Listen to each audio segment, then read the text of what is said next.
ನಮಸ್ತೆ ರೈತ ಬಾಂಧವರೇ, ನಾನು ನಿಮ್ಮ ಕಾರ್ತಿಕ್ ಚಿತ್ರದುರ್ಗ. ಮೊದಲನೇದಾಗಿ ನನ್ನ ಚಾನಲನ್ನು ಯಾರ್ಯಾರು ನೋಡ್ತಾ ಇದ್ದೀರೋ ದಯವಿಟ್ಟು ಎಲ್ಲ ಸಬ್ಸ್ಕ್ರೈಬ್ ಮಾಡ್ಕೊಂಡು ನೋಡಿ ಅಂತ ಹೇಳ್ತಾ ಬನ್ನಿ. ನಾನಿವತ್ತು ಅಡಿಕೆ ತೋಟಕ್ಕೆ ಮಳೆಗಾಲ ಆರಂಭ ಆಗ್ತಾ ಇದೆ, ಬಟ್ ಆದರೂ ಮಳೆ ಬರ್ತಾ ಇಲ್ಲ. ಬಿಸಿಲು ತುಂಬ ಏರಿಕೆ ಆಗ್ತಾ ಇದೆ. ಇಂಥ ಸಮಯದಲ್ಲಿ ನಾವು ಅಡಿಕೆ ತೋಟಗಳಿಗೆ ನೀರಿನ ಪೂರೈಕೆಯನ್ನು ಯಾವ ರೀತಿ ಮಾಡಬೇಕನ್ನೋದೇ ಒಂದು ಚಾಲೆಂಜಿಂಗ್ ಆದ ವಿಚಾರ ಆಗಿರುತ್ತೆ.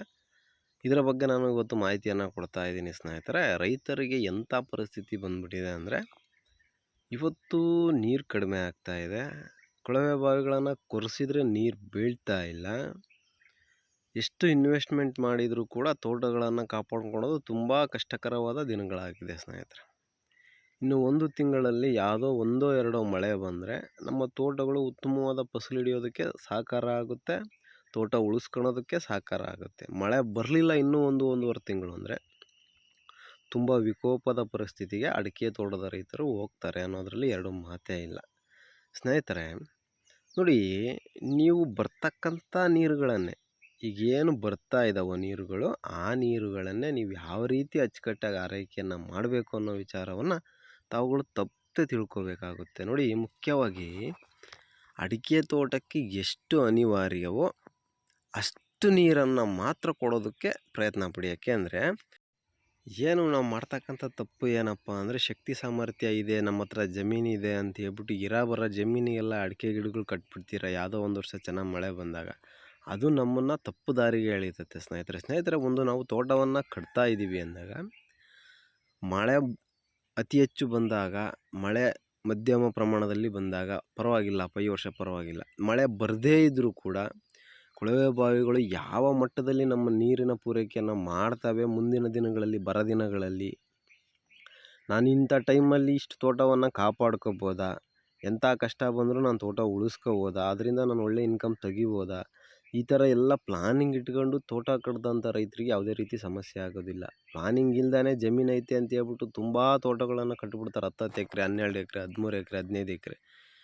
ಕೊಳವೆ ಬಾವಿಗಳು ನೀವು ಎಷ್ಟೇ ಕೊರೆಸಿದ್ರೂ ನೀರುಗಳು ಬೀಳೋದಿಲ್ಲ. ಆಗ ಏನು ಮಾಡ್ತೀರಾ, ಅಷ್ಟು ತೋಟನೂ ಒಂದು ಕಡೆಯಿಂದ ಒಣಗ್ಕೊಂತ ಬರುತ್ತೆ. ಒಂದು ಕಡೆಯಿಂದ ನೆನ್ಕೊಂಡು ಮುಗಿಸ್ಕೊಂಡು ಅಷ್ಟೊತ್ತಿಗೆ ಒಂದು ಕಡೆಯಿಂದ ತೋಟ ಒಣಗ್ಕೊಂತ ಬರುತ್ತೆ. ರೈತರು ಹಾಗಾಗಿ ಯಾವುದೇ ತೋಟ ಕಟ್ಟಬೇಕಾದ್ರೆ ಪ್ಲಾನಿಂಗ್ ಮಾಡಿ ತೋಟ ಕಟ್ಟಬೇಕನ್ನೋದು ನನ್ನ ಅಭಿಪ್ರಾಯ ಆಗಿರುತ್ತೆ. ನೋಡಿ, ಈಗ ಬರ್ತಾ ಇದ್ದಾವೆ ಗ್ಯಾಪ್ ಹೊಡ್ಕೊಂಡು, ಇಲ್ಲ 1.25 ಇಂಚೋ 1.5 ಇಂಚೋ ನೀರು ಬರ್ತಾ ಇದೆ ಒಂದು ಕೊಳವೆ ಬಾವಿಯಿಂದ ಅಂತ ಇಟ್ಕೊಳ್ರಿ. ನೋಡಿ, 1 ಎಕರೆಗೆ 1 ಇಂದ 1.5 ಇಂಚ್ ನೀರು ಬಂದರೆ ಅಚ್ಚುಕಟ್ಟಾಗಿ ಫಸಲು ಬರೋ ಥರ ನಾವು ತೋಟವನ್ನು ಮೇಂಟೈನ್ ಮಾಡ್ಬೋದು ಸ್ನೇಹಿತರೆ. ಯಾವ ರೀತಿ ಅಂತ ಅಂದರೆ, ಮುಖ್ಯವಾಗಿ ನೋಡಿ, ನಾವು ಡ್ರಿಪ್ ಇರಿಗೇಷನನ್ನು ಮಾಡಿರ್ತೀವಿ. ನೀರನ್ನು ಹನಿಯಾಗಿ ನಾವು ಅಡಿಕೆ ಗಿಡದ ಬಡ್ಡೆಗಳಿಗೆ ಬಿಡ್ತಾ ಇರ್ತೀವಿ.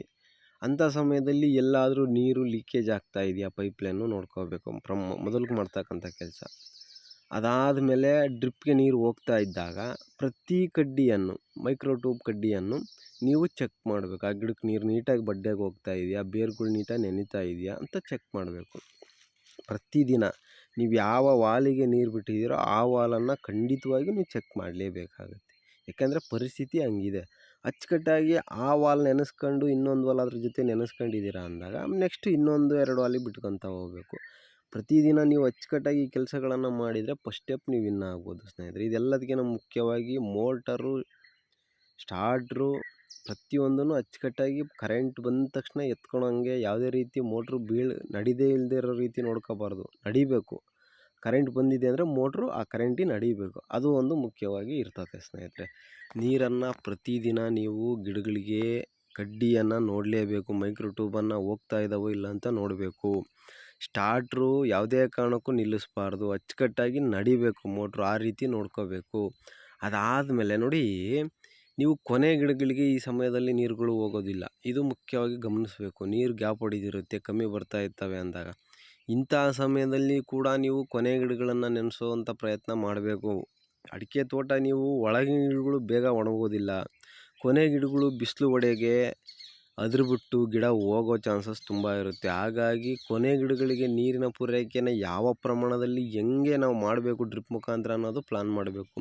ಒಂದು ಪಕ್ಷ ನೀವು ನೀರು ಹೋಗಲಿಲ್ಲ ಅಂದಾಗ ಮುಂದಿನ ಗಿಡಗಳು ಚೆನ್ನಾಗಿ ನೆಂದಿದ್ರೆ ಮುಂದಿನ ಗಿಡಗಳನ್ನು ಮೈಕ್ರೋ ಟ್ಯೂಬ್ ಕಿತ್ಬಿಟ್ಟು ಅದಕ್ಕೆ ಬಟನ್ ಹೊಡೆದು ಇಲ್ಲ ಕಡ್ಡಿ ಕಟ್ಟಿ ಏನೋ ಒಂದು ಮಾಡ್ಕೊಂಡು ಕೊನೆ ಗಿಡಗಳಿಗೆ ನೀಟಾಗಿ ನೀರು ಬಿಟ್ಟು ಅದನ್ನು ನೆನಕಿ ಅದಾದಮೇಲೆ ನೆಕ್ಸ್ಟ್ ವಾಲ್ಗೆ ನೀವು ಹೋಗಬೇಕು. ಹಂತವಾಗಿ ನಾವು ಈ ರೀತಿ ಅಡಿಕೆ ತೋಟವನ್ನು ನಾವು ಮೇಂಟೈನ್ ಮಾಡ್ತಾ ಇದ್ದೀವಿ ಅಂದಾಗ ಖಂಡಿತವಾಗಿ ಫಸಲು ಉತ್ತಮವಾಗಿರುತ್ತೆ, ನಮ್ಮ ತೋಟನೂ ಉತ್ತಮವಾಗಿರುತ್ತೆ. ನೋಡಿ, ಸಾಧ್ಯವಾದಷ್ಟು ಬರ್ತಕ್ಕಂಥ ನೀರನ್ನೇ ಪೂರೈಕೆ ಮಾಡೋದ್ರ ಕಡೆ ಗಮನ ಕೊಡಿ. ನೀರು ಅಗದಿ ಬರಲೇ ಇಲ್ಲ, ನಮ್ಮ ತೋಟ ಮೇನೇಜ್ ಆಗ್ತಾ ಇಲ್ಲ ಅಂದಾಗ ನೀವು ಕೊಳವೆ ಬಾವಿ ಮೊರೆ ಹೋಗ್ಬೇಕೆ ಹೊರತು ನೀರು ಕಡಿಮೆ ಆದೇಟಿಗೆ ಕೊಳವೆ ಬಾವಿ ಮೊರೆ ಹೋಗಬೇಡಿ. ಯಾಕೆಂದರೆ ಒಂದು ಕೊಳವೆ ಬಾವಿಯನ್ನು ಕೊರೆಸ್ಬೇಕು, ಬೋರ್ವೆಲ್ಲನ್ನು ತಂದು ಅಂದರೆ 1 ರಿಂದ 1.5 ಲಕ್ಷ ದುಡ್ಡು ಬೇಕಾಗುತ್ತೆ ಸ್ನೇಹಿತರೆ.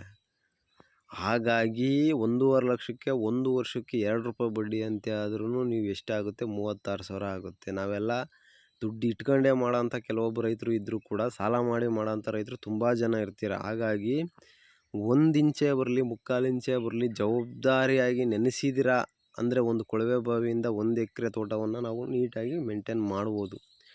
ಏನಂದರೆ ಕರೆಂಟ್ ಬಂದೈತಂದರೆ ಅಡಿಕೆ ಗಿಡದ ತೋಟದಲ್ಲಿ ಇರಬೇಕು. ಪ್ರತಿ ಬಡ್ಡಿಯಲ್ಲೂ ನೀರು ಹೋಗ್ತಾ ಇಲ್ಲ ಅಂತ ಗಮನಿಸಬೇಕು. ಹೋಗಿಲ್ಲದೆ ಇರೋ ಗಿಡಕ್ಕೆ ಕಡ್ಡಿ ಕಟ್ಟಿ ಮುಂದಿನ ಗಿಡಗಳಿಗೆ ನೀರು ಬಿಡಬೇಕು. ಸುತ್ತ ಇರ್ತಕ್ಕಂಥ ಗಿಡಗಳಿಗೆ, ಮಧ್ಯದ ಗಿಡಗಳು ತಡ್ಕೊತವೆ, ಸುತ್ತ ಇರ್ತಕ್ಕಂಥ ಗಿಡಗಳು ತಡ್ಕೊಳೋದಿಲ್ಲ. ಇದರ ಜೊತೆಗೆ ನಾವು ಪೈಪ್ಲೈನಲ್ಲಿ ಎಲ್ಲೇ ನೀರು ಲೀಕ್ ಆದರೂ ಅದನ್ನು ನಾವು ಅಡಿಕೆ ಗಿಡಕ್ಕೆ ಹೋಗೋ ರೀತಿಯೇ ಮಾಡಬೇಕು. ಎಲ್ಲೂ ಹೊರಗಡೆ ಹೋಗೋ ನೀರು ಲೀಕ್ ಆಗಬಾರ್ದು, ಅದನ್ನು ಡ್ರಿಪ್ ಮುಖಾಂತರನೇ ಹರಿಬೇಕು. ಯಾವುದೇ ಪೈಪ್ಲೈನಲ್ಲೂ ಒಂದು ಸ್ವಲ್ಪನೂ ನೀರು ಲೀಕ್ ಆಗದೆ ಇರೋ ರೀತಿ ನಾವು ನೋಡ್ಕೊಂಡು ಕೊಳವೆ ಬಾವಿಯನ್ನು ಕೊರೆಸೋ ಅವಶ್ಯಕತೆ ಪರಿಪೂರ್ಣವಾಗಿ ಬಂದಾಗ, ನಮಗೆ ನೀರು ಅಗದಿ ಆಗ್ತಾನೇ ಇಲ್ಲ, ತೋಟ ಪರಿಪೂರ್ಣವಾಗಿ ಹಾಳಾಗಿ ಹೋಗ್ತಾ ಇದೆ ಅಂದಾಗ ಕೊಳವೆ ಬಾವಿ ಮೊರೆ ಹೋಗ್ಬೇಕು ಹೊರತು ನಾವು ನೀರು ಕಡಿಮೆ ಆದೇಟಿಗೆ ಕೊಳವೆ ಬಾವಿ ಮೊರೆ ಹೋಗಬಾರ್ದು. ತುಂಬ ತೋಟ ಕಟ್ಟಿರ್ತಕ್ಕಂಥ ರೈತರು ಅನಿವಾರ್ಯ ಅವ್ರು ಕೊಳವೆ ಬಾವಿಯನ್ನು ಕೊರೆಸಲೇಬೇಕು. ನೀರು ಬಿದ್ದರೆ ಅವರ ಅದೃಷ್ಟ, ನೀರು ಬೀಳಲಿಲ್ಲ ಅಂದರೆ ಅವರ ದುರಾದೃಷ್ಟ. ನೀರು ಬಿದ್ದರೂ ಕೂಡ ಎಷ್ಟು ದಿನ ನೀರು ಬರುತ್ತೆ ಅನ್ನೋದು ಗ್ಯಾರಂಟಿ ಇರಲ್ಲ. ಇವತ್ತಿನ ಕಾಲದಲ್ಲಿ ರೈತ ಹಾಳಾಗೋದೆಲ್ಲಿ ಅಂದರೆ ಅವನು ಇನ್ವೆಸ್ಟ್ ಮಾಡಿರ್ತಕ್ಕಂಥದ್ದೆಷ್ಟು, ಅವನು ಪ್ರಾಫಿಟ್ ತೆಗಿತಕ್ಕಂಥದ್ದೆಷ್ಟು, ಅದರ ಕಡೆ ಅವನು ಗಮನ ಕೊಡ್ತಾನೆ ಹೊರತು ಅದನ್ನು ಬ್ಯಾಲೆನ್ಸ್ಡಾಗಿ ಹೆಂಗೆ ಮಾಡಬೇಕು ಅಂತ ನಾವು ಗಮನ ಕೊಡಲಿಲ್ಲ ಅಂದರೆ ನಮಗೆ ಕೆಟ್ಟ ದಿನಗಳಲ್ಲಿ ನಮ್ಮ ತೋಟಗಳು ಹಾಳಾಗ್ತವೆ ಸ್ನೇಹಿತರೆ. ಹಾಗಾಗಿ ನಮ್ಗೆ ಒಳ್ಳೆಯದಿಂದ ತೋಟ ಕಟ್ತಿದ್ರು ಸಮೇತ ಮಳೆ ಬೆಳೆ ಚೆನ್ನಾಗಾದಾಗ ನಮಗೆ ತೋಟ ಕಟ್ತಿದ್ವಿ ಅಂತಂದರೂ ಸಮೇತ ಬರಗಾಲದಲ್ಲಿ ನಮ್ಮ ತೋಟವನ್ನು ನಾವು ಉಳಿಸ್ಕೊಳಕ್ಕಾಗುತ್ತಾ? ಈ ತೋಟವನ್ನು ಇಷ್ಟು ನೀರು ಬಂದ್ರೂ ಒಂದು 4 ಬೋರ್ ಇದ್ದಾವೆ, ಅರ್ಧ ಇಂಚು 3/4 ಇಂಚು ನೀರು ಬಂದ್ರೂ ನಾನು ಒಂದಿಷ್ಟು ತೋಟವನ್ನು ಉಳಿಸ್ಕೊತೀನಿ. ಅಷ್ಟೇ ತೋಟವನ್ನು ನೀವು ಕಟ್ಟಬೇಕಾಗುತ್ತೆ. ಏಕೆಂದರೆ ಇವತ್ತಿನ ಮಳೆಗಾಲ ಈ ವರ್ಷ ಮಳೆ ಬಂದರೆ ಇನ್ನು 3 ವರ್ಷ ಮಳೆ ಬರೋದಿಲ್ಲ. ಈಗ 1-2 ವರ್ಷ ಮಳೆ ಬಂದರೆ ಮತ್ತು 5-6 ವರ್ಷ ಮಳೆ ಬರೋದಿಲ್ಲ. ಈ 3-4 ವರ್ಷ ಸರಿಯಾದ ರೀತಿಯಲ್ಲಿ ಮಳೆ ಬಂದೇ ಇಲ್ಲ. ಅದು ಏನು ಸಮಸ್ಯೆನೋ ಗೊತ್ತಿಲ್ಲ. ಉತ್ತಮ ರೀತಿಯಲ್ಲಿ ಮುಂಗಾರಿ ಕುಂತಿದೆ ಅಂದರೆ ರೈತರು ಬಚಾವಾಗ್ತೀರಾ. ಉತ್ತಮ ರೀತಿಯಲ್ಲಿ ಮುಂಗಾರಿ ಕೂರಲೇ ಇಲ್ಲ ಅಂದರೆ ರೈತರಿಗೆ ಸ್ವಲ್ಪ ಕಷ್ಟ ಆಗುತ್ತೆ. ನೋಡಿ, ಇವತ್ತಿನ ದಿನಗಳಲ್ಲಿ ನೀವು ಎಷ್ಟು ಜವಾಬ್ದಾರಿಯಿಂದ ನಿಮ್ಮ ಅಡಿಕೆ ತೋಟವನ್ನು ಇನ್ನು 1-ರಿಂದ 1.5 ತಿಂಗಳು ಮೇಂಟೈನ್ ಮಾಡ್ತೀರೋ ಅದು ನಿಮ್ಮ ಮುಂದಿನ ಭವಿಷ್ಯವನ್ನು ನಿರ್ಧರಿಸುತ್ತೆ. ಈ ವಿಚಾರವನ್ನು ತಲೆಗಿಟ್ಕೊಳ್ಳಿ. ನೀವು ಎಲ್ಲೋ ಕೂತ್ಕೊಳ್ಳೋದ್ರಿಂದ ಏನೂ ಉಪಯೋಗ ಆಗಲ್ಲ. ನಿಮ್ಮ ತೋಟದಾಗ ಬನ್ನಿ, ನಿಮ್ಮ ತೋಟಕ್ಕೆ ಅಡಿಕೆ ಗಿಡಕ್ಕೆ ನೀರು ಹೋಗ್ತಾ ಇದೆಯಲ್ಲ ಅಂತ ನೋಡಿ. ಪ್ರತಿ ಗಿಡನೂ ಚೆಕ್ ಮಾಡಿ ನೀರು ಬಿಟ್ಟರೆ 3/4 ಇಂಚ್ ನೀರಲ್ಲಿ 1 ಎಕರೆ ಅಡಿಕೆ ತೋಟವನ್ನು ಕಣ್ಣು ಮುಚ್ಕೊಂಡು ಮೇಂಟೈನ್ ಮಾಡ್ಬೋದು. ರೈತರು ಏನು ಮಾಡ್ತೀರಾ ಫಸ್ಟ್ ಆಫ್ ಆಲ್ ಅಂದರೆ ಲಕ್ಷ ಖರ್ಚು ಮಾಡೋಕ್ಕೆ ಸಾಲ ಮಾಡಿ ತಂದು ಬೋರ್ ಕೊರ್ಸೋಕೆ ರೆಡಿ ಇರ್ತೀರ ಹೊರತು ಆ ಥರ ವೆಚ್ಚ ಮಾಡಿ ಏನೋ ನೀರು ಬೀಳಲಿಲ್ಲ ಅಂದರೆ ಲಕ್ಷ ಕಳ್ಕೊಳಕ್ಕೆ ರೆಡಿ ಇರ್ತೀರ ಹೊರತು ಅಡಿಕೆ ಗಿಡದ ಬಡ್ಡೆಗೆ ನೀರು ಕರೆಕ್ಟಾಗಿ ಡ್ರಿಪ್ ಬಿಡಬೇಕು. ಕರೆಂಟ್ ಬಂದೇಟಿಗೆ ಸ್ಟಾರ್ಟರ್ ಚಾಲಾಗಿದೆಯಿಲ್ಲ ಅಂತ ನೋಡಬೇಕು. ಕರೆಂಟ್ ಹೋಗೋವರೆಗೂ ಪ್ರತಿ ಗಿಡಕ್ಕೂ ನೀರು ಹೋಗ್ತಾ ಇದೆಯಿಲ್ಲ ಅಂತ ಚೆಕ್ ಮಾಡಬೇಕು ಅನ್ನೋ ಪೇಷನ್ಸ್ ಕೆಲವೊಬ್ಬ ರೈತರಲ್ಲಿ ಇರಲ್ಲ. ಎಲ್ಲ ರೈತರು ಅಂತ ಹೇಳಲ್ಲ ನಾನು. 60% ರೈತರಿಗೆ ಪೇಷನ್ಸ್ ಇರಲ್ಲ. 40% ರೈತರು ಅನುಭವ ಇರ್ತಕ್ಕಂಥ ರೈತರು, ನುರಿತ ರೈತರು, ಅವ್ರನ್ನ ಹೋಗಿ ವಿಚಾರಿಸ್ರಿ, ಬರ್ತಕ್ಕಂಥ ನೀರಲ್ಲೇ ಮ್ಯಾನೇಜ್ ಮಾಡ್ತೀನಪ್ಪ ನಾನು, ಈಗ ₹1,00,000 ದುಡ್ಡು ಹಾಕಲ್ಲ, ಇನ್ನೊಂದು ತಿಂಗಳು ಮಳೆ ಬರುತ್ತೆ ಅಂತ ಹೇಳ್ತಾರೆ. ಹಾಗಾಗಿ ಪ್ರತಿಯೊಬ್ಬ ರೈತರು ಕೂಡ ಒಂದು ಸ್ವಲ್ಪ ಆರ್ಥಿಕವಾಗಿ ಡೆವಲಪ್ಮೆಂಟ್ ಆಗಬೇಕಂದ್ರೆ ನಾವು ಎಕನಾಮಿಕಲ್ ಮ್ಯಾನೇಜ್ಮೆಂಟನ್ನು ನಾವು ಕಲಿಬೇಕು. ಇರ್ತಕ್ಕಂಥ ಸೋರ್ಸನ್ನೇ ತುಂಬ ಉತ್ತಮವಾಗಿ ಬಳಸ್ಕೊಳೋದನ್ನು ನಾವು ಕಲಿಬೇಕು. ಆಗ ಮಾತ್ರ ನಾವು ಸಕ್ಸಸ್ ಆಗಿ ಕೃಷಿಯಲ್ಲಿ ಅಭಿವೃದ್ಧಿ ಆಗೋದಕ್ಕೆ ಸಾಧ್ಯ ಆಗುತ್ತೆ ಸ್ನೇಹಿತರೆ. ಇಷ್ಟೆಲ್ಲ ಮಾಹಿತಿಯನ್ನು ನಾನು ತಮಗೆ ತಿಳಿಸಿದ್ದೇನೆ.